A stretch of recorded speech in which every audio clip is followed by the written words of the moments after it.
Chemistry exam के लिए सिर्फ और सिर्फ 6 दिन बचे हैं। अभी इमोशन का कोई भी काम नहीं, ना पैनिक का ना ओवर कॉन्फिडेंस का। अब सिर्फ स्ट्रेटेजी चलेगी। तुम्हें 70 में से 70 नहीं चाहिए, तुम्हें सेफ स्कोर जो है 55+ चाहिए। और वो पूरा सिलेबस पढ़कर नहीं होगा, वो स्मार्ट सिलेक्शन से होता है। आज मैं तुम्हें वो 5 चैप्टर दे रहा हूँ जो तुम्हें सेफेस्ट जोन में ला कर गिराएंगे, और उसके साथ एक बोनस चैप्टर 6 भी है।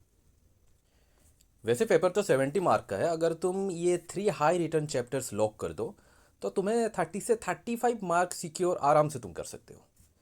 फिर 2 और प्रेडिक्टेबल ऑर्गेनिक चैप्टर्स ऐड करो और तुम 55+ जोन में आ जाओगे। ये गेस नहीं है, ये वेटेज पैटर्न का मैथ है। और उसके साथ आखिर में एक बोनस चैप्टर है। उसको जानने के लिए वीडियो को आखिरी तक देखना। सो पहला चैप्टर आ जाता है इलेक्ट्रोकेमिस्ट्री। कोर फॉर्मूला हम कुछ देखेंगे, cell potential, Nernst equation, okay, free energy, और ये फाराडेस 1 फैराडे का क्या वैल्यू होता है। फिर हम फाराडेस फर्स्ट लॉ में जाएंगे, यहाँ से गारंटी न्यूमेरिकल आता है। ये एक फॉर्मूला है, इनको देखना है अच्छी तरह से। फिर हम कंडक्टिविटी में जाएंगे, कंडक्टिविटी को भी अच्छी तरह से हमको चेक करना है। और ये जो ग्राफ का ट्राफ होता है, इसी ट्रैप में भैया फंस जाते हैं सब।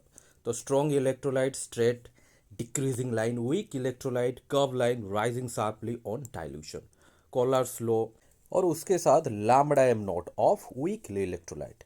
ये हो जाता है पहला वाला। फिर आ जाता है बैटरी का, लीड स्टोरेज बैटरी, इसका एनोड और कैथोड, ये भी काफ़ी इंपॉर्टेंट है। फिर आ जाता है फ्यूल सेल, इसका भी एनोड कैथोड का इक्वेशन काफ़ी ज़्यादा इंपॉर्टेंट है। और इस वाले चैप्टर में ना न्यूमेरिकल रिपीट होते हैं। अच्छे से प्रैक्टिस कर लो और यहाँ से जो मार्क है ना तुमको एकदम गारंटेड मिल जाएगा, ठीक है। ओके, फिर हम जाएंगे नेक्स्ट चैप्टर में जो कि है केमिकल काइनेटिक्स। यहाँ पर तुमको इम्पोर्टेंट देखने को मिलेगा रेट लो, ठीक है। ज़ीरो ऑर्डर देखने को मिलेगा। फिर आ जाएगा फर्स्ट ऑर्डर, उसके बाद आर्हेनियस इक्वेशन, ये भी काफ़ी वाला इम्पोर्टेंट है। उसके बाद स्यूडो फास्ट ऑर्डर, ये भी काफ़ी इंपॉर्टेंट है इस चैप्टर का।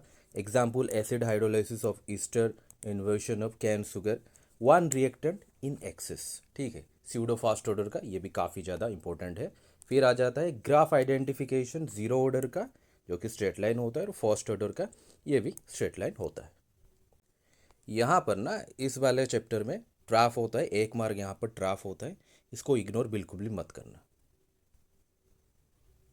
फिर तीसरा वाला आ जाता है कोऑर्डिनेशन कंपाउंड, सबसे ज़्यादा इंपॉर्टेंट।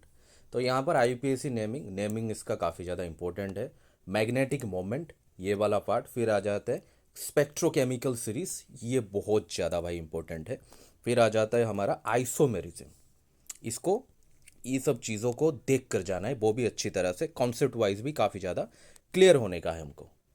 यहाँ पर स्ट्रॉन्ग फील्ड, वीक फील्ड, ये वाला अच्छी तरह से याद भी रखना है। इस वाले पार्ट को बिल्कुल भी मत भूलना। और ये जो आइसोमेरिज्म है, ये वाला पार्ट भी काफ़ी ज़्यादा इंपॉर्टेंट। ये जो अभी तक 3 चैप्टर्स हो गए हैं ना, इससे आराम से अराउंड 30 मार्क आसानी से तुम्हारे पास आ जाएंगे। ओके, फिर हम आ जाएंगे ऑर्गेनिक वाले पार्ट में। इसमें पहला क्या है, aldehyde, ketone and carboxylic acid, ठीक है। यहाँ पर हम आएंगे रिएक्टिविटी, जैसे कि रिएक्टिविटी में एल्डिहाइड कीटोन से ज़्यादा रिएक्टिव है, aromatic carbonyl compound less reactive है। रीजन एंड स्टेबिलिटी, फिर नेम्ड रिएक्शन में हम जाएंगे aldol condensation, Cannizzaro, haloform, Clemmensen reduction, Wolff Kishner reduction, Rosenmund reduction, Etard reduction, H V Z reaction, ये सब चीज़ें काफ़ी ज़्यादा इंपॉर्टेंट है। फिर डिस्टिंग्विशिंग टेस्ट जो कि Tollens, silver mirror, Fehling's, red precipitated, फिर Fehling's does not work for benzaldehyde, ये वाला टर्म याद रखना है। आइडोफॉर्म जो कि येलो प्रेसिपिटेट देता है, ये सब चीज़ें हमको याद रखना है। एसिडिसिटी ऑफ कार्बोक्सिलिक एसिड, ये भी। Electron withdrawing group increase acidity, electron donating group ये क्या करता है, डिक्रीज करता है एसिडिसिटी को। और इन वाले से 2 से 3 मार्क डायरेक्ट क्वेश्चन होते हैं भाई, यहाँ से मिल जाएंगे। फिर हम जाएंगे बायोमोलिकुल्स में, इसको कैसे भूल सकते हैं, ठीक है। यहाँ पर हमको कार्बोहाइड्रेट्स देखना है, reducing sugar, non reducing sugar, ठीक है। प्रोटीन देखना है, peptide bond, primary structure, amino acid sequence, secondary tertiary destroyed in denaturation, primary remain intact, fibrous, globular, ये सब हमको प्रोटीन का अच्छे से देख कर जानना है, ठीक है। फिर हमको ज्विटर आयन भी देखना है, internal salt form of amino acid. फिर आइसो इलेक्ट्रिकल पॉइंट, ये वाला भी important. DNA versus RNA, DNA का थायामिन होता है, आरएनए का यूरासिल होता है, ये वाला भी याद रखना है। और nucleoside versus nucleotide, nucleoside base plus sugar होता है, nucleotide base plus sugar plus phosphate होता है, ये वाला याद रखना बहुत ही ज़्यादा ज़रूरी है। ठीक है, और ये सब डायरेक्ट एमसीक्यू या 2 मार्क क्वेश्चन आ सकते हैं इस चैप्टर में, बायोमोलिकुल्स में। फिर ये रहा बोनस चैप्टर, ये बैकअप मार्क के लिए है। आमीन्स की अगर हम बात करेंगे, बेसिसिटी एक्वस फेज में मिथाइल ग्रुप इसके बारे में, इथाइल ग्रुप इसके बारे में, इसको याद रखना है। और यहाँ पर जो पीकेबी का ट्राफ है, higher basicity lower pKb, increasing pKb, reverse basicity order, ये वाला हमको याद रखना है।